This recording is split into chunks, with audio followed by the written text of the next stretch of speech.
गणतन्त्रको अभिलाषा लिएर आएका थिए। हेलमेट नलगाएर हिँड्ने हैन, अनि 3 जना चढ्ने, हेलमेट नलगाएर प्रयास पनि ठुलो, किनकि यो खासमा लगभग गणतन्त्र ल्याएको दिन पनि 1900 वर्ष भइसकेको छ। ट्राफिक नियमहरूको पालना गरेर आफ्नो जीवन हाम्रो वाडा नम्बर 1 मा गएको नेपाल पल्प एन्ड पेपर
एक मिनट म मागन गर्नेछौँ।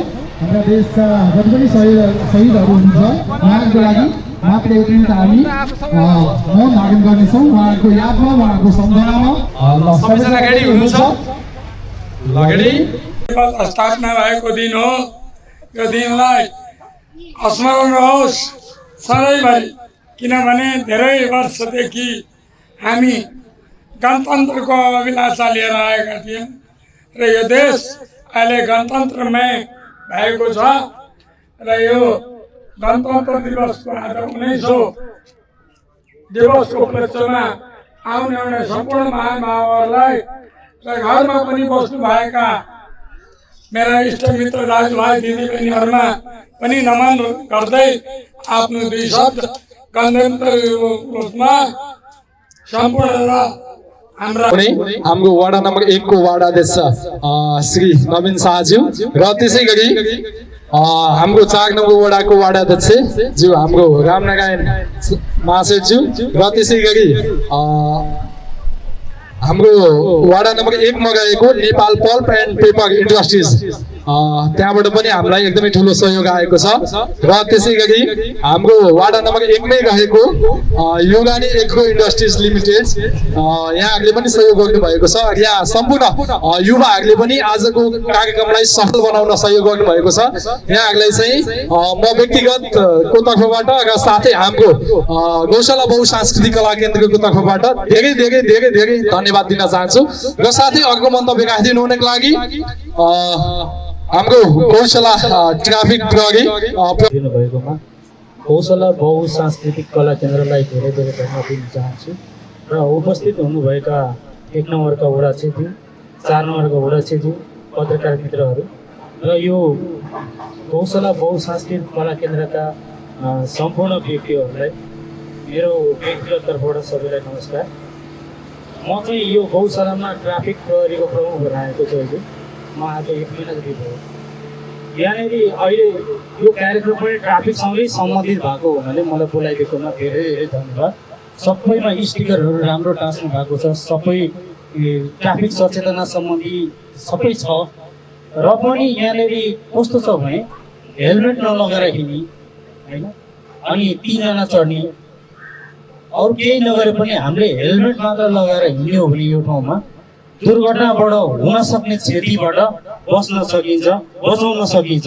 हाम्रो स्थानीयहरूकै सहभागितामा यो काम हुनुपर्छ। हामीले मात्रै एफोर्ड गर्न सकिन्न। हजुरहरूले यसमा सहयोग गर्नु हो भने हेलमेट लगाउन र 3 जना चढ्नबाट जोगायो भने ठुलो क्षतिबाट हुनबाट हामीले बचाउन सक्छौँ। यतिलाई चाहिँ हामीले दिनु पर्यो। अनि अब यो ट्राफिक नियमहरू धेरै धेरै छन् होइन, त्यसलाई बिस्तारै पालना गर्नलाई यहाँहरूले सबैको सहयोग रहन्छ भन्ने आशा गरेको छु। यो ओभरलोडहरू हामीले कारवाही गरिरहेको छौँ, दिन प्रतिदिन जनचेतना फैलाउँदैछौँ। हजुरहरूको पनि यो जनचेतना फैलाउन र यो ट्राफिकको काम कार्यमा हजुरले सहयोग गरिदिनुहुन्छ भन्ने आशासहित मेरो 2 शब्द यहीँ टुङ्ग्याउन चाहन्छु। दिल लगाकर 2062 साल जेठ 15 गते सफल होले। वही के संदर्भ में आई जे कार्यक्रम ठाम भेल है, वही के लागी जे आयोजक कमिटी है उनका हम बहुत बहुत धन्यवाद देव चाहे छी।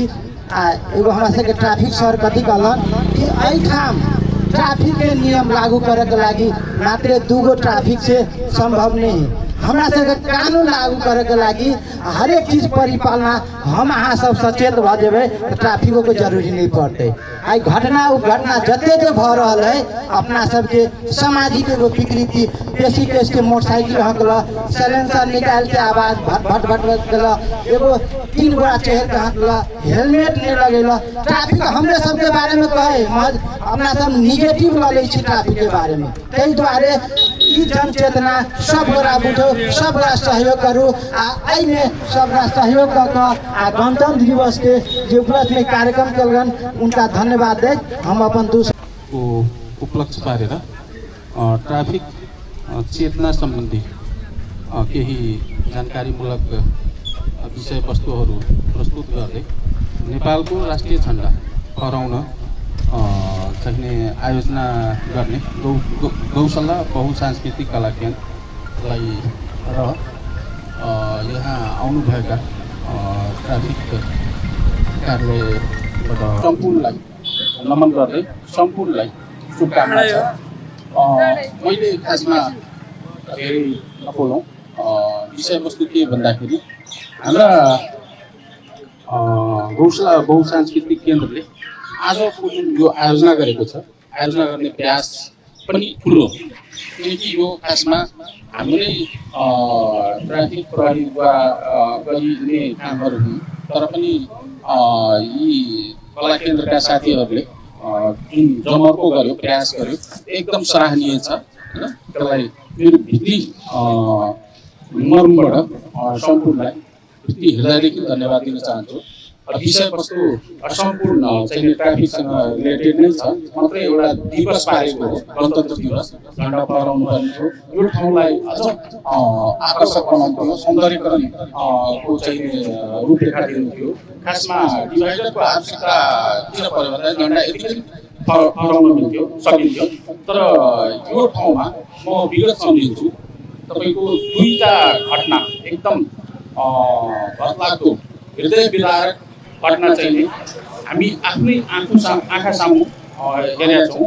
8 नम्बर वडा अध्यक्षको आफन्त मान्छे बाइक एक्सिडेन्टबाट यही चाहिँ मृत्यु भएको पनि हाम्रै आँखाले देखेका छौँ। त्यस्तै गरी स्कुले बच्चा चाहिँ यही डिभाइडर नभएर अनियन्त्रित गतिमा चाहिँ गाडी सवारी चढेर चाहिँ दुर्घटना भएको र मृत्यु भएको हाम्रै आँखा सामु चाहिँ जजाउँको छ। सो सबै कारणले गर्दाखेरि हामीले त्यही बेला सानो प्रयास गरेका थियौँ, सम्पूर्णको सहयोगमा डिभाइडर चाहिँ हामीले लगाएको थियौँ। र त्यो डिभाइडर लागे पश्चात चाहिँ दुर्घटनाहरूमा धेरै न्यूनीकरण आयो।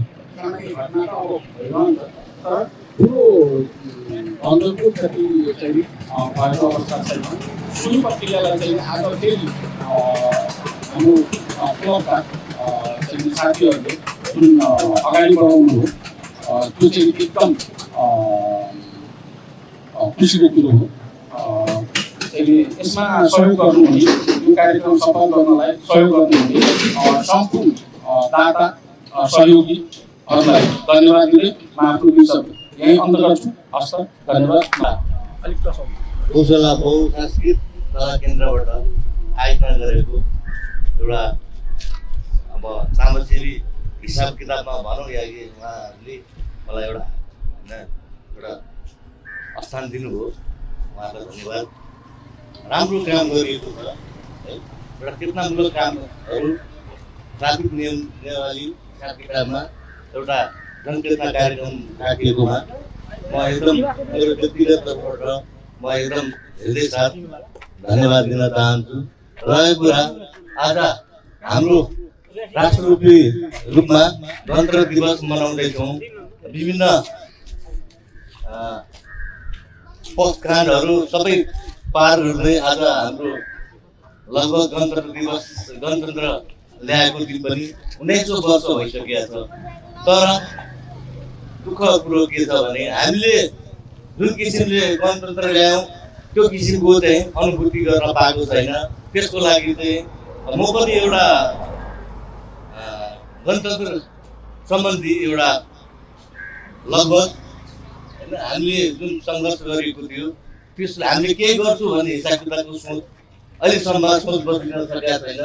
अब यसो भन्दै अहिलेको अब युवा साथीहरू जुन मेरो अगाडि छन् यहाँहरूले अब एकदम हामीहरू यिनीहरू के भन्छ युवाहरू एक ठाउँ भएर होइन कुनै पनि कुराको राम्रो कुराहरूको होइन एउटा विचार विमर्श गरेर नराम्रो कुराहरूलाई पन्छाउँदै अगाडि बढ्यो भने यो गणतन्त्र दिवसको के भन्छ उद्देश्य प्राप्ति हुन्छ भन्ने हिसाब किताबमा मैले आफ्नो 2 शब्द यस सन्दर्भमा राखेँ। धन्यवाद।